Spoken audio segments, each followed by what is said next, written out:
Okay class, അപ്പോൾ എല്ലാവരും text എടുത്തോ. എന്താ ടെക്സ്റ്റ് എടുക്കാൻ മറന്നു? എടുത്തു വെച്ച് ടെക്സ്റ്റ് മാറിപ്പോയെന്നോ? ചോറ്റുപാത്രം എടുക്കാൻ ഞാൻ മറന്നില്ലല്ലോ. എൻ്റെ ആദ്യം മറന്നു. ടെക്സ്റ്റ് എടുക്കാൻ മാത്രം ഞാൻ മറന്നു അല്ലേ?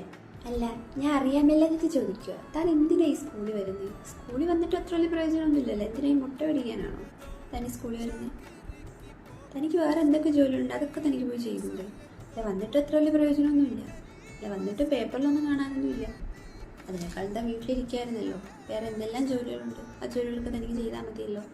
എന്തിനാ ഇത്രയും കഷ്ടപ്പെട്ട് രാവിലെ വീട്ടിൽ നിന്ന് ഇവിടെ സ്കൂളിലോട്ട് വരുന്നത്? എന്താവശ്യമൊന്നുമില്ല. എൻ്റെ മുഖത്തുള്ള ഒരു കിലോ പുട്ടിയിടാൻ എനിക്ക് സമയം ഉണ്ടായിരുന്നല്ലോ. ഇത്രയും മേക്കപ്പ് ഇട്ട് വരാൻ എനിക്ക് സമയം ഉണ്ടായിരുന്നല്ലോ. അതിന് കുറച്ച് എഫേർട്ട് കൊടുത്താൽ മതിയായിരുന്നല്ലോ എനിക്ക് പഠിക്കാൻ വേണ്ടിയിട്ട്, എനിക്ക് മാർക്ക് കിട്ടാൻ. പഠിക്കാൻ നല്ല കഴിവുള്ള കുട്ടിയാണ്, പക്ഷെ പഠിക്കത്തില്ല. പഠിക്കാൻ നല്ല കാലിബറുള്ള കുട്ടിയാണ്, പക്ഷേ ആ എഫേർട്ട് എടുത്തില്ല, പഠിക്കത്തില്ല. അതുകൊണ്ട് മാർക്ക് കുറയുന്നു. പക്ഷെ കഴിവ് നല്ല കഴിവുള്ള കുട്ടി.